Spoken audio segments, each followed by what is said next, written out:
As I sat down to begin the writing for this essay, I assumed that I was going to lay out a fair and balanced essay discussing a core feature of the Persona franchise, that being the social stats.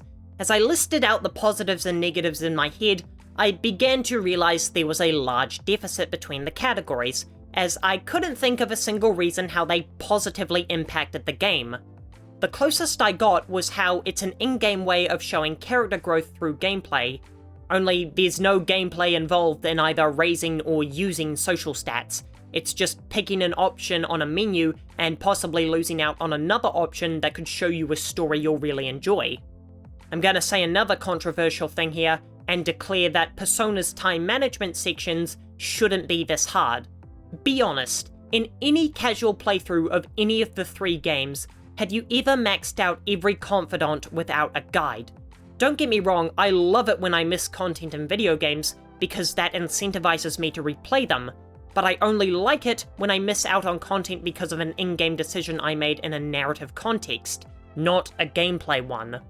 I missed out on finishing what ended up being one of the series' best social links with EY because he was locked behind a hefty toll of social points, and it would be totally illogical for me to spend a slot leveling up a stat when there's always a social link to hang out with, so I ended up having to finish the social link on YouTube. While a Y was a disappointing consequence of the social stats system, there is an example that made me angry. As I said before, you would have to be insanely lucky to max out every social link on a casual playthrough.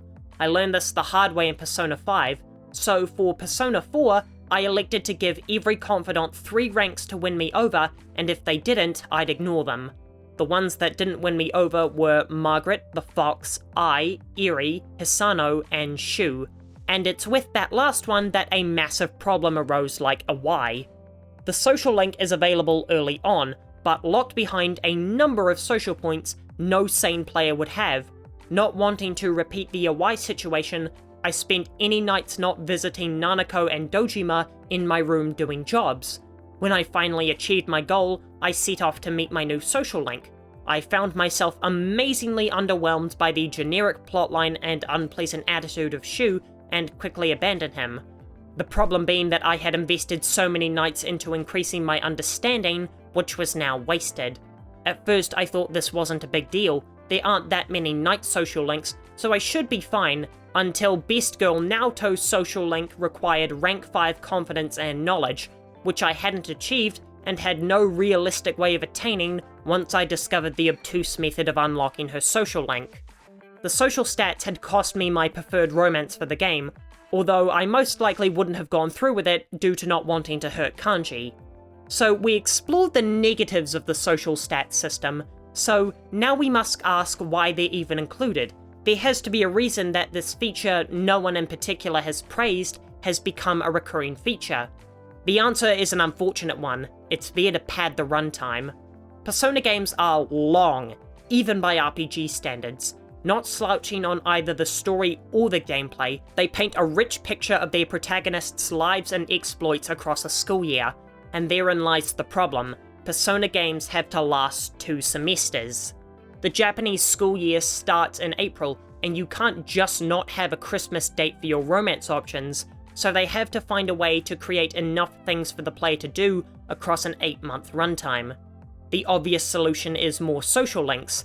Unfortunately, the Arcana is the means by which all is revealed, and they're limited by the symbols of the Arcana, and though the expanded versions do play with that naming convention a little bit, it could also end up overwhelming the player with choice. While I do wish these games were shorter, I can't really think of a way to realistically achieve that other than having a time skip over summer break, which would let them remove 1 dungeon, but that does seem a bit extreme. Though to tie this video into the most trending topics surrounding the franchise, I do want to go out of my way to praise Persona 3's implementation of the laborious progression system. Only having 3 categories is a huge plus, meaning I'm not intimidated by the amount of grinding I'll have to put up with. On top of this, the game only introduces 2 different social links relatively late into the game at night, giving you ample time to earn your points. And of course, only having the social links that require those high social stats being over the game's halfway point as well, though I do lament the fact that it's the 3 most critical social links in the whole game. Social stats are a necessary evil for this series that I oh so love, making sure that the game has enough content to last an in-game year. However, they're incredibly tiresome to grind, and can even affect my affection towards a character depending on how ludicrous their demands are. I hope that Persona 6 follows the reload route and gives me a precise time to train these social stats, while not making me feel like I'm sacrificing story content just to watch some numbers go up.